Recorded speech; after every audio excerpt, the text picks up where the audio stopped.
आज कार्यक्रम में शामिल हैं एक बेहद ही अनुभवी मैं कहना चाहूँगी पब्लिक हेल्थ प्रोफेशनल, जिन्हें कुष्ठ रोग उन्मूलन, इसके साथ ही पोलियो उन्मूलन और नेग्लेक्टेड ट्रॉपिकल डिजीज़ में काफ़ी लंबा कार्य अनुभव है। आपने MBBS किया है BRD medical college Gorakhpur UP से और साथ ही MD किया है कम्युनिटी मेडिसिन में। संप्रति आप WHO में बिहार में राज्य समन्वयक यानी state coordinator of neglected tropical disease के तौर पर कार्यरत हैं। कई ऐसी सारी डिजीज़ हैं हमारे प्रांत में जिसके उन्मूलन के लिए आप लगातार कार्य कर रहे हैं। तो मेरे साथ स्वागत करिए आज के कार्यक्रम में डॉक्टर राजेश पांडे जी का। सर, बेहद अभिनंदन, स्वागत कार्यक्रम में। जी, आपको नमस्कार निहारिका जी, दर्शकों को भी मेरा नमस्कार। मैं डॉक्टर राजेश पांडे बिहार में state coordinator neglected tropical disease के पद पर काम कर रहा हूँ, विश्व स्वास्थ्य संगठन के अंतर्गत।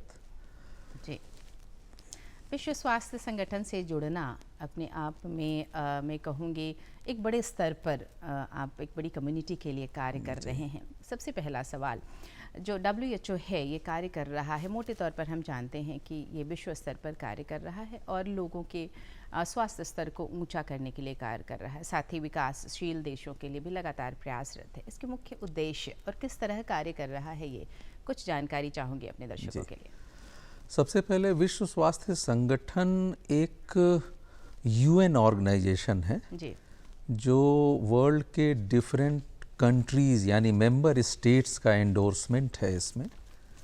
तो विश्व स्वास्थ्य संगठन, आपने ठीक कहा कि ये विश्व के स्वास्थ्य के लिए काम कर रहा है, यानी कि health for all with scientific evidence. अच्छा, जिसके पीछे साइंस भी है, जिसके पीछे एक गाइडलाइन बनाना, टेक्निकली उसको प्रूव करना और उसको जन तक कैसे सुलभ कराया जा सके विभिन्न देशों के गवर्नमेंट के सिस्टम के थ्रू। ये विश्व स्वास्थ्य संगठन का मोटे तौर पर ये कार्य है कि सभी लोगों का स्वास्थ्य, केवल शारीरिक स्वास्थ्य ही नहीं, मानसिक स्वास्थ्य भी साथ में आवश्यक है। विभिन्न योजनाओं के माध्यम से भी ये संस्था कार्य कर रही है। जो सरकारें हैं उनके साथ समन्वित तौर पर कई कार्यक्रम चला रही है, जिसके तहत उन जगहों तक भी पहुंच हो पा रही है जहां तक पहुंचना मुश्किल भी होता है। कई ऐसे क्षेत्र हैं जहां बीमारियां काफ़ी हैं और उन तक पहुंचना और उन सारी जनता तक स्वास्थ्य सेवाओं को पहुंचाना बहुत ही अहम कार्य संस्था कर रही है। आपके बारे में बताते समय मैंने जिक्र किया कि आप स्टेट कोऑर्डिनेटर हैं नेग्लेक्टेड ट्रॉपिकल डिजीज़ से जुड़ा हुआ कार्य आप देख रहे हैं। ये शब्द और इसके तहत कौन सी बीमारियां आती हैं डॉक्टर साहब? जी हाँ, ये अच्छा प्रश्न है। नेग्लेक्टेड ट्रॉपिकल डिजीज़ एक्चुअली ये 20 डिजीज़ का एक समूह है और नेग्लेक्टेड नाम से ही लगता है कि इन डिजीज़ को विभिन्न स्तर पर ये नेग्लेक्ट हुई। नेग्लेक्ट अब ये पॉलिसी लेवल पर, फार्मास्यूटिकल लेवल पर, साइंटिफिक लेवल पर भी नेग्लेक्ट हुई। तो इनका एक समूह बनाया गया जो ट्रॉपिकल कंट्रीज़ में, ट्रॉपिकल एरियाज़ में ये ज़्यादा हैं और ये poorest of the poor people को ज़्यादा अफेक्ट की, मार्जिनलाइज्ड पॉपुलेशन को ज़्यादा अफेक्ट की, ऐसे कंट्रीज़ को ज़्यादा अफेक्ट की जो कि कंप्रोमाइज थे विभिन्न कारणों से। तो नेग्लेक्टेड ट्रॉपिकल डिजीज़ का ये समूह 2012 में एक लंदन डिक्लेरेशन हुआ जिसमें ये डिसाइड हुआ कि हम इनको एक साथ लेकर चलेंगे, क्योंकि विश्व की लगभग 1.7 बिलियन यानी कि 1.7 अरब पॉपुलेशन ऐसी है जो किसी न किसी इन 20 नेग्लेक्टेड ट्रॉपिकल डिजीज़ में से एक डिजीज़ से या तो ग्रसित है या तो ऐसे एरिया में रहती है कि उसको इस डिजीज़ के होने की संभावना है, ज़्यादा है। हम छोटे छोटे प्रयास करके, साइंटिफिकली प्रूव्ड प्रयास करके इन डिजीज़ को धीरे धीरे कंट्रोल और एलिमिनेट कर सकते हैं। जी। बहुत अच्छी बात यह है कि इस तरह के डिजीज़ की तरफ ध्यान देना सबसे पहली बात, जैसा कि शब्द ही कहता है नेग्लेक्टेड। अगर हमने ध्यान नहीं दिया और विश्व के किसी भी कोने में अगर ये बीमारियां पलती रहें, बढ़ती रहें, तो निसंदेह धीरे धीरे जो विश्व के अन्य देश हैं वहाँ पर भी इनका प्रचार प्रसार होगा और सभी लोग इससे प्रभावित हो सकते हैं। तो एक बहुत ही मैं कहूँगी अहम कार्य WHO का कि इस तरह के जो बीमारियां हैं उनके रोकथाम के लिए कार्यरत है और आप इसके लिए निरंतर कार्य भी कर रहे हैं। आपका कैसे जुड़ना हुआ WHO से और इस पद पर कार्य करने के दौरान कैसे शुरुआत हुई? जी हाँ, जैसा आपने बताया कि सबसे पहले मैंने MBBS किया GSPM मेडिकल कॉलेज कानपुर से जी। और फिर MD मैंने कम्युनिटी मेडिसिन में कंप्लीट किया BRD मेडिकल कॉलेज गोरखपुर से। उसके तुरंत बाद मेरा लेप्रोसी का एक इंटरनेशनल ऑर्गेनाइजेशन था जिसको इंटरनेशनल लेप्रोसी फेडरेशन बोलते हैं। अच्छा। उससे मेरा जुड़ना हुआ और उसके 3 साल बाद मैं विश्व स्वास्थ्य संगठन से जुड़ा। विश्व स्वास्थ्य संगठन से जुड़ने का मुख्य उद्देश्य ही ये था कि जैसा शुरू में बताया कि हम साइंटिफिकली प्रूव्ड लेकिन पब्लिक में मार्जिनलाइज्ड पॉपुलेशन को उन ख़ास डिजीज़ से हम दूर कर सकते हैं जो बिना किसी ज़्यादा प्रयास किए हुए भी हम उनको वो स्वास्थ्य दे सकते हैं। जी जी। तो इसके लिए कम्युनिटी मेडिसिन के थ्रू MD करने के बाद फिर मैं विश्व स्वास्थ्य संगठन से जुड़ा और सबसे पहले लेप्रोसी में काम किया, जोनल लेवल पर, स्टेट लेवल पर, विभिन्न प्रदेशों में। अच्छा अच्छा। तत्पश्चात मैंने पोलियो और इम्यूनाइजेशन में काम किया जी जी। और उसके बाद फिर नेग्लेक्टेड ट्रॉपिकल डिजीज़ में। इस तरह से ये यात्रा टोटल 22 साल की है जो विश्व स्वास्थ्य संगठन से जुड़ी हुई यात्रा है, जी जी। पब्लिक हेल्थ से जुड़ी हुई यात्रा है। इसमें तमाम ऐसे अनुभव हुए, तमाम ऐसे अचीवमेंट्स रहे, मेरे अचीवमेंट्स नहीं, पब्लिक के अचीवमेंट्स। बिल्कुल बिल्कुल। उसमें किसी न किसी तरीके से आपका जुड़ना भी हुआ, जैसे आप कह रहे पब्लिक का अचीवमेंट। तो जी। अगर हम किसी रोग के उन्मूलन की भी बात करते हैं तो डॉक्टर्स की अहम भूमिका होती है और आप WHO से जुड़े रहे। आपने कहा कि 20 वर्षों से भी अधिक का आपका अनुभव है। बहुत सारी ऐसी डिजीज़ का नाम आपने लिया जिसमें आप लगातार कार्य करते रहे। फिलहाल जो जिस पद पर आप कार्यरत हैं वो नेग्लेक्टेड ट्रॉपिकल डिजीज़ का से जुड़ा हुआ है। आपने बहुत सारी बीमारियों का जिक्र किया। अगर मैं अपने प्रांत की बात करूं, बिहार के प्रांत की बात करूं, तो फिलहाल आप किन बीमारियों पर ज़्यादा फोकस कर रहे हैं? जी हाँ, बिहार में विश्व स्वास्थ्य संगठन का अपना एक स्ट्रक्चर है जो काम करता है और इसमें मैं स्टेट लेवल पर नेग्लेक्टेड ट्रॉपिकल डिजीज़ के लिए काम करता हूं और मेरी टीम है डिफरेंट जोन्स में। अच्छा। और वो सभी टेक्निकली क्वालिफाइड लोग हैं। बिहार में जो 20 नेग्लेक्टेड ट्रॉपिकल डिजीज़ेज़ हैं उनमें से 3 पे अभी फोकस कर रहे हैं हम लोग। जी जी।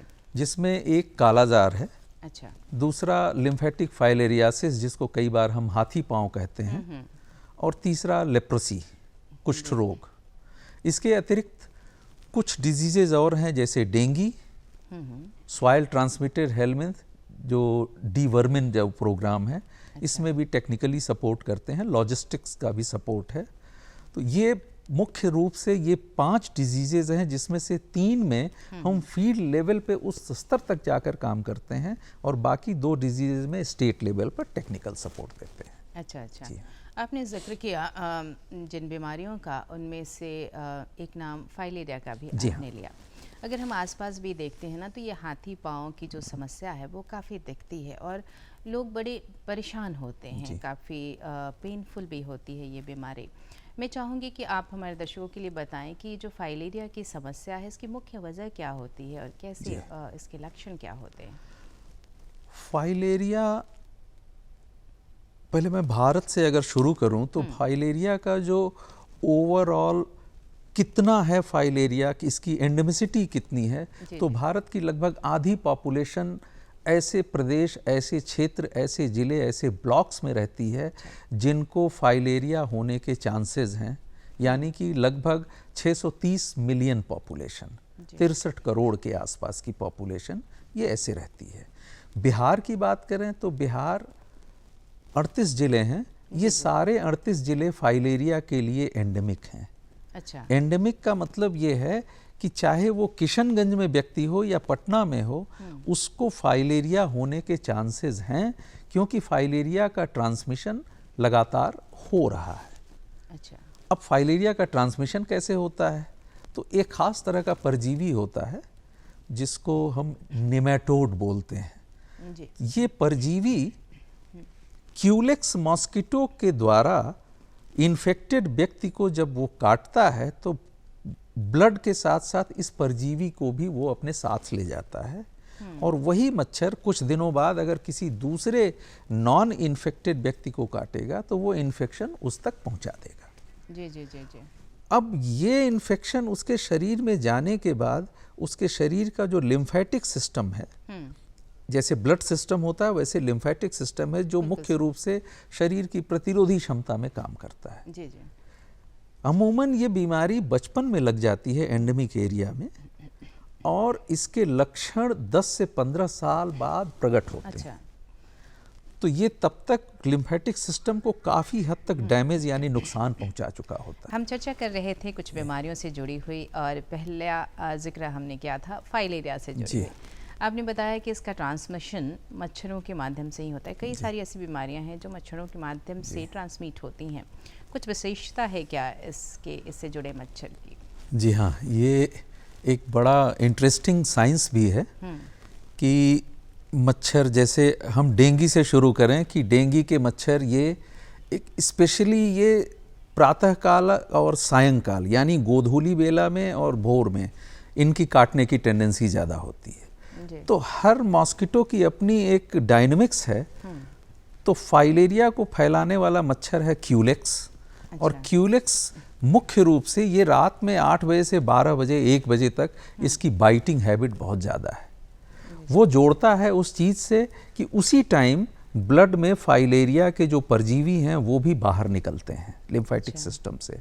तो ये अपनी लाइफ साइकिल को चलाने के लिए ये इस साइकिल को डेवलप कर लेते हैं और रात में 8 से 12 1 बजे तक मैक्सिमम बाइट करते हैं। जी जी। दो चीज़ें अगर मैं खास करके फाइलेरिया का जिक्र करूं तो दो आयाम हैं। एक तो जिन्हें नहीं हुआ है वो कैसे अपने आप को सुरक्षित रहें, और दूसरी बात कि अगर फाइलेरिया हो गया है तो फिर हमें कैसे कदम उठाने चाहिए। दोनों पहलुओं पर जानकारी आपसे चाहूँगी। शुरुआत करूँगी कि अगर हमें इससे बचाव करना है तो क्या करना चाहिए?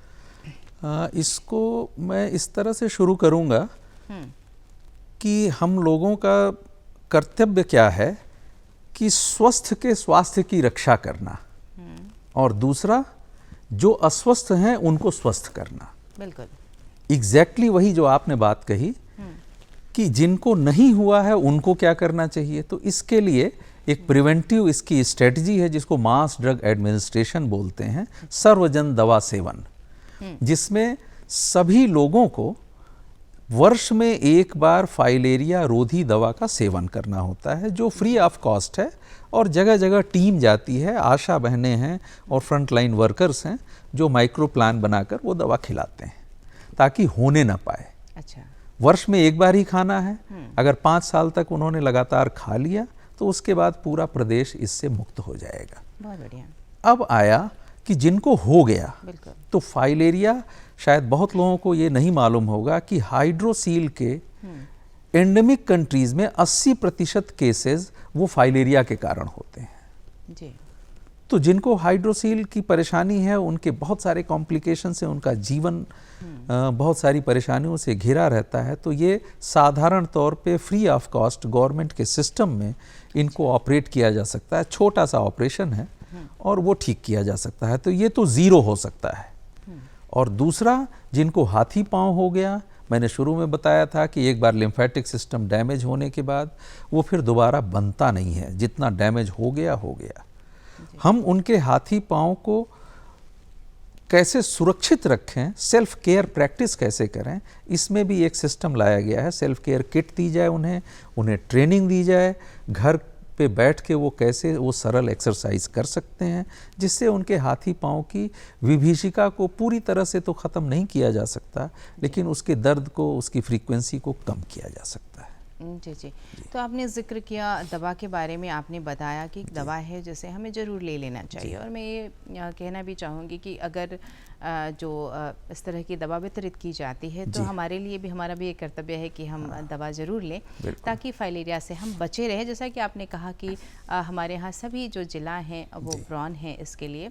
दूसरी बात आपने बताया कि किस तरह से अगर हो गया है तो सेल्फ किट है जिसके माध्यम से आप जानकारी देते हैं कि अपना रख रखाव कैसे करें और क्या जो सावधानियां हैं वो बरतें।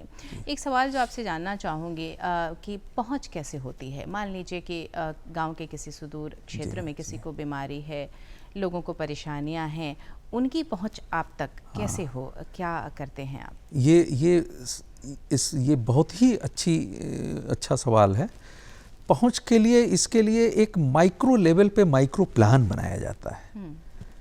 जैसे अभी 6 जिले जो एलिजिबल हैं जिनमें होना है मास ड्रग एडमिनिस्ट्रेशन, वो चल रहा है। अच्छा। जिसमें दरभंगा है, जिसमें समस्तीपुर है, सासाराम है, नवादा है, नालंदा है, ये सारे ज़िले हैं जिसमें मास ड्रग एडमिनिस्ट्रेशन इस वक्त चल रहा है। अच्छा। और उसको समय समय पर, जैसे कल उसको स्टेट लेवल पे रिव्यू भी किया जाएगा। तो इसमें माइक्रो लेवल पे, यानी विलेज के कितने घरों में किस दिन दवा बांटनी नहीं है, खिलानी है अपने सामने, डायरेक्टली ऑब्जर्व ट्रीटमेंट, इसके लिए टीम बनाई गई हैं। और वो टीम दवा लेकर और अपने डॉक्यूमेंट्स लेकर घर घर जाती हैं, मार्किंग करती हैं, उनको समझा कर दवा खिलाती हैं। क्योंकि ये बड़ा मुश्किल होता है कि किसी को फाइलेरिया नहीं है फिर भी हम उसे कह रहे हैं कि ये 4 गोलियां खा लीजिए आप। बिल्कुल सर। तो वो कन्विंस करना, इसीलिए एक दिन में वो मैक्सिमम 30 से 40 घरों को ही कवर करते हैं टीम हमारी। और इसकी कंटिन्यूअस सुपरविजन, सपोर्ट, मॉनिटरिंग वो कंटिन्यूअस चल रहा है। इसीलिए अब ये नेग्लेक्टेड ट्रॉपिकल डिजीज से, ये नेग्लेक्टेड से अब बाहर आने की ये सारे प्रयास हैं। जी जी। आपने बताया कि किस तरह से घर घर जा कर के कोशिश की जा रही है कि सभी लोग दवा ले लें ताकि ये जो बीमारी है उसका उन्मूलन भी किया जा सके। एक सवाल जानना चाहूँगी, जो दवा का जिक्र आपने किया, क्या इसके लिए कोई उम्र सीमा है? बच्चे ग्रहण कर सकते हैं, बड़े ग्रहण कर सकते हैं, क्या है? इस दवा के लिए 3 कैटेगरी ऐसी हैं जिनको ये दवा नहीं लेनी होती है। अच्छा। इसका ये मतलब नहीं है कि उनको फाइलेरिया नहीं होगा। ये इसलिए, जैसे 2 साल से छोटे बच्चों को ये दवा नहीं लेनी है। अच्छा। गर्भवती महिलाओं को ये दवा नहीं लेनी है, और गंभीर रूप से बीमार व्यक्तियों को ये दवा नहीं लेनी है। गंभीर रूप से बीमार व्यक्तियों में कहूँ, कंफ्यूज हो जाते हैं लोग कि बहुत उम्र हो गई है तो दवा नहीं लेनी है। ऐसा नहीं है। अगर 90 साल की भी उम्र है लेकिन वो गंभीर बीमार नहीं है तो वो दवा लेंगे। अच्छा, गंभीर बीमारी का मतलब वो बेड रिडन है। अच्छा। तब वो डॉक्टर से कंसल्ट करने के बाद उनको दवा दी जा सकती है। ये 3 एज ग्रुप को छोड़ के बाकी हर व्यक्ति को लेनी है, चाहे वो मैं हूँ या आप हों या हमारे सुदूर गांव में बैठा हुआ एक व्यक्ति हो। जी। चूँकि आज आप हमारे साथ हैं डॉक्टर साहब, तो कई सारे ऐसे मिथ हैं जो इस बीमारी को लेकर के हम देखते हैं आम जनता में। कोई देवी प्रकोप हो गया है, कई बार ये बातें भी सुनने को आती हैं, और इसके लिए पूजा पाठ करना चाहिए। बहुत सारी ऐसी बातें हैं जो वैज्ञानिक नहीं हैं, पर उनकी सही जानकारी लोगों तक पहुंचना बेहद ज़रूरी है। मैं चाहूँगी कि कुछ मिथ्यों का भी जिक्र करें आप। फाइलेरिया, हाथी पाँव, हाइड्रोसील, ये सारी चीज़ें फाइलेरिया से जो रिलेटेड हैं, ये प्योर साइंटिफिकली ये एक तरह के इन्फेक्शन से फैलती हैं। इसमें कोई जेनेटिक कोई भी प्रभाव नहीं है, ये जन्म से नहीं होती, कोई अभिशाप नहीं है। अक्सर लोग सोचते हैं कि फाइलेरिया का अटैक, जिसको हाथी पाँव है, फाइलेरिया का अटैक एक ख़ास, जब चंद्रमा का एक ख़ास पूर्णिमा हुई या इस तरह का ऐसा है। ऐसा बिल्कुल नहीं है। हाथी पाँव में फाइलेरियल अटैक तभी होगा जब उसमें गंदगी, इन्फेक्शन अंदर जाएगा, तब होगा। तो इसलिए ये प्योर साइंटिफिक है, और इसको हमेशा चिकित्सक, और चिकित्सक में भी गवर्नमेंट सिस्टम में हर पीएचसी पर इसकी सहजता से दवा भी उपलब्ध है। अगर मास ड्रग एडमिनिस्ट्रेशन वाले दौर में नहीं खा पाए तो वहाँ जाकर फिर से वो खा सकते हैं। तो जैसा कि आपकी जानकारी से मुझे लग रहा है, इस बीमारी के माध्यम के से संबंध में सतर्क रहना बहुत ज़रूरी है। जी हाँ। क्योंकि उपाय बहुत सरल है, एक दवा आपको लेनी है और आप बच जाते हैं इस बीमारी के होने से। तो बेहद आवश्यक है कि हम दवा लें, हमारे परिवार के लोग इस दवा का सेवन करें ताकि फाइलेरिया हमारे घर में ना पहुँचे। और अगर गलती से ये बीमारी हो गई है तो उचित रख रखाव देखभाल की बेहद ज़रूरत है। और डॉक्टर और चिकित्सक के निगरानी में अगर हम ये करें तो और भी अच्छी बात है। दूसरी बीमारी के बारे में जानकारी आपसे लूँगी और वो है कालाजार। जी, कालाजार बुखार से जुड़ी हुई बात है। और जब बुखार होता है ना तो बहुत सारे सवाल हमारे मन में आते हैं, ये टाइफाइड है, ये मलेरिया है, कॉमन फ्लू है, तो क्या ऐसे लक्षण है डॉक्टर साहब कि ये कालाजार है, ये पता चले? जी हाँ, ये बुखार बहुत सारी बीमारियों का एक सिग्नल है, इंडिकेटर है, जैसा आपने बताया। तो कालाजार में भी बुखार होता है, लेकिन इसको कालाजार क्यों कहा गया? क्योंकि काला एक ऐसा बुखार जिसमें शरीर का रंग कालांतर में काला पड़ जाता है। अच्छा, इसलिए इसको कालाजार कहा गया। सबसे पहले ये 1824 में जेसोर एक जिला था बंगाल में, उस टाइम बांग्लादेश नहीं बना था, वहाँ पर ये बुखार इस तरह के हज़ारों केसेस मिले। अच्छा। जो बाद में प्रूव हुआ कि वो कालाजार था। वहाँ से कालो ज्वर नाम दिया गया। वहाँ से ये चीज़ आती है। फिर पूर्णिया में, बिहार में 1884 के आसपास ये देखी गई बीमारी, और उस टाइम इसको कहा गया कालो दुख कहा गया। फिर धीरे धीरे इसका नाम कालाजार, जिसको साइंटिफिक नाम जो इसका है वो है विसरल लीशमैनियासिस भी बोलते हैं। क्या और लक्षण होते हैं कालाजार से जुड़े हुए? कोई भी बुखार, बिहार के जो 33 एंडेमिक ज़िले हैं कालाजार के लिए, अगर इन ज़िलों में कोई भी बुखार जो 2 हफ्ते तक ठीक ना हो रहा हो जी, साथ में उसको भूख लगना कम हो गई हो, खून की कमी हो, पेट फूल गया हो, शरीर काला पड़ रहा हो, ये मुख्य लक्षण है जो जनता को जानना चाहिए। और इसमें अगर एकमात्र लक्षण याद रखना है तो वो यही है कि अगर 2 हफ्ते का बुखार ठीक नहीं हो रहा है तो संभवतः ये कालाजार भी हो सकता है। तो उसको तत्काल नज़दीकी स्वास्थ्य केंद्र पर जाना चाहिए। वहाँ पर फ्री ऑफ कॉस्ट उसका जांच की जाएगी डॉक्टर के द्वारा, फिर एक विशेष पद्धति के द्वारा ब्लड से, और कंफर्म होने पर उसका ट्रीटमेंट एक बहुत ही प्रभावी दवा है जिसके बारे में मैं आगे बताऊंगा। उससे उसका ट्रीटमेंट उसी दिन किया जा सकता है। अच्छा, जी हाँ। तो ज़रूरत इस बात की है कि हम जब ये देखें कि 2 हफ्ते तक भी बुखार नहीं जा रहा तो अन्य जो हम टेस्ट कराते हैं उसमें कालाजार का भी टेस्ट जरूर कराएं, क्योंकि इसकी संभावना भी उतनी ही बनी रहती है। अगर ट्रांसमिशन की बात करूं, एक से दूसरे तक जाने की बात करूं उस बीमारी की, तो क्या वजह है और कैसे ट्रांसमिट होता है? जैसे फाइलेरिया में बताया था कि एक खास तरह का मच्छर क्यूलेक्स है जो फाइलेरिया के परजीवी को एक इन्फेक्टेड व्यक्ति से दूसरे व्यक्ति में ट्रांसमिट करता है। कालाजार का बड़ा इंटरेस्टिंग, इसका जो परजीवी जो ट्रांसमिट करने का वेक्टर है उसको हम सैंड फ्लाई बोलते हैं। साइंटिफिक नाम है उसका फ्लिबोटोमस आर्जेंटिपिस, लेकिन उसको जन साधारण की भाषा में बालू मक्खी कहा जाता है। बालू मक्खी इसलिए कि ये थोड़ा चमकदार होती है, ऐसा नहीं है कि ये बालू में रहती है, ये मिट्टी के घरों में नमी वाले स्थानों पे ये रहती है। मच्छर से करीब 1/4 छोटी होती है, ये 6 फीट तक उड़ती है, और यही कालाजार के इन्फेक्टेड व्यक्ति को जब काटती है तो इन्फेक्शन उसके बॉडी में से ले जाकर, अगर उसका ट्रीटमेंट नहीं हुआ है, इन्फेक्शन मौजूद है, तो वो जब किसी दूसरे को वो काटेगी उस टाइम वो ब्लड तो लेगी, लेकिन उसके साथ साथ कालाजार के परजीवी को उसके शरीर में ट्रांसमिट कर देगी। कालाजार में एक लाइन और कहूँगा कि कालाजार का व्यक्ति अगर सही समय पर इसकी पहचान न हो, ट्रीटमेंट न हो, तो ज़्यादातर व्यक्ति 2 साल में उनकी मृत्यु हो सकती है। अच्छा, तो इसलिए ये एक फैटल डिजीज़ है जिसको आसानी से हम यही 2 हफ्ते के बुखार में, फिर आगे उसका सिस्टम है और बड़ा अच्छा रोबस्ट सिस्टम है। एक बहुत अच्छी दवा है एम्बिजोम। पहले इसकी दवाएं चलती थीं, बहुत सारे पेनफुल इंजेक्शन थे। अभी एम्बिजोम इवन गर्भवती माताओं को भी दिया जा सकता है और 2 से 3 घंटे में इसका इलाज हो जाता है। इसके साथ साथ उसको 7100 रुपये भी दिए जाते हैं लॉस ऑफ वेजेस के रूप में। अच्छा, हॉस्पिटल से डिस्चार्ज होने के बाद 1 हफ्ते से 10 दिन के अंदर उसके अकाउंट में ये पैसे ट्रांसफ़र कर दिए जाते हैं, जिसमें से 6600 रुपये बिहार सरकार की तरफ से, मुख्यमंत्री योजना की तरफ से, और 500 रुपये भारत सरकार की तरफ से दिया जाता है। जी जी। तो आपने दवा के बारे में भी बताया कि इसके माध्यम से इस बीमारी को ठीक किया जा सकता है, और सबसे बड़ी बात आपने कही कि एक गंभीर बीमारी है और ये जानलेवा भी हो सकती है। तो अहम बात ये है कि हम बड़ा सतर्क रहें।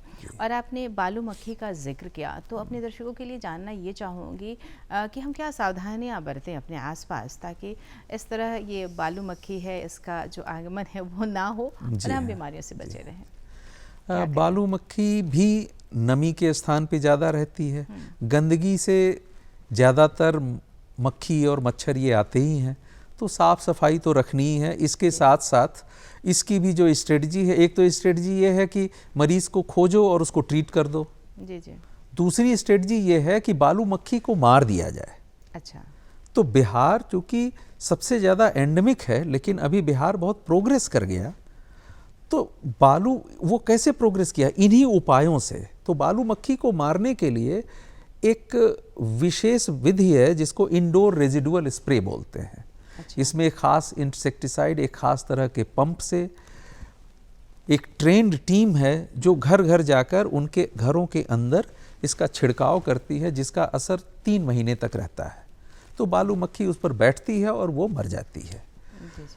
बिहार में ये इतने अच्छे तरीके से किया जा रहा है, लगातार मॉनिटरिंग के साथ साथ, कि हम अगर 2014 का डेटा देखें, उस टाइम हमारे पास 8028 केसेस थे कालाजार के। अच्छा। और 100 से ज़्यादा ब्लॉक्स थे जो हाई एंडेमिक थे। 2021 के एंड का अगर डेटा देखें तो वहाँ से हम 2 ब्लॉक पे आ गए, यानी केवल 2 ब्लॉक एंडेमिक रह गए, high endemic. 99% blocks elimination as public health problem के लेवल तक पहुंच गए। और इस साल अगर अभी तक हम देखें तो कोई भी ब्लॉक ऐसा नहीं है जो हाई एंडेमिक स्तर पे आ गया है। तो ये कंटिन्यूअस इन प्रयासों का उपाय है, और इन्हीं उपायों से बालू मक्खी को इंडोर रेजिडुअल स्प्रे से मार दिया जाए, और केसेस को 2 हफ्ते के फीवर को तत्काल खोजकर कालाजार की भी जांच कर ली जाए, ताकि इनका ट्रीटमेंट हो सके। तो इन दोनों उपायों से हम यहाँ तक पहुँचे हैं, और इसको सस्टेन करना आवश्यक है। जी जी।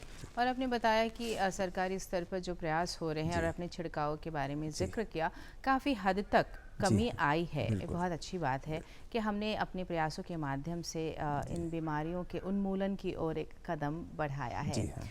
आप हमारे साथ हैं, और जनता से क्या कहना चाहेंगे, आम जनता से क्या कहना चाहेंगे? हाँ, जनता को एक्चुअली जब भी हम आम जनमानस की बात करते हैं, तो जैसा मैंने बताया कि फाइलेरिया की दवा हम क्यों खाएं, तो इसी तरह से रोग के बारे में हमें उन्हें बताना जरूरी है, और बताना ही नहीं है, वो कम्युनिकेशन उन तक पहुंचना चाहिए। तो हम उनको कम्युनिकेट कर सकें ताकि डिमांड जनरेट हो। बहुत बड़ी बात आपने कही। और सबसे अहम बात ये है कि जो अवेयरनेस फैलाया जा रहा है वो आम जनता तक पहुँचे और लोग जागरूक हों। जी हाँ। आपके सारे कार्यों के लिए आपकी प्रशंसा भी करूंगी, और साथ ही आपको धन्यवाद भी दूंगी डॉक्टर साहब, आज के कार्यक्रम में शरीक होने के लिए। बहुत धन्यवाद आपका। बहुत बहुत धन्यवाद आपको, और दर्शकों को नमस्कार। और दर्शकों, आज हमने बातचीत की आपके स्वास्थ्य से जुड़ी हुई। बहुत अहम है कि हम जागरूक रहें अपने स्वास्थ्य के बारे में, और तभी तो हम बीमारियों से अपनी रोकथाम कर सकेंगे। पर हमारे लिए क्या ज़रूरी है? हमारे लिए ज़रूरी है वो जानकारी कि आपको कैसा लगता है हमारा ये कार्यक्रम, क्या और देखना चाहते हैं कार्यक्रम में, हमें ज़रूर लिखें, और इसके लिए नोट करें हमारा पता है कार्यक्रम बिहार बिहान, निदेशक डीडी बिहार, दूरदर्शन केंद्र पटना, फ्रेजर रोड पटना 800001। हमारा ईमेल आईडी है directorddkpatna@gmail.com।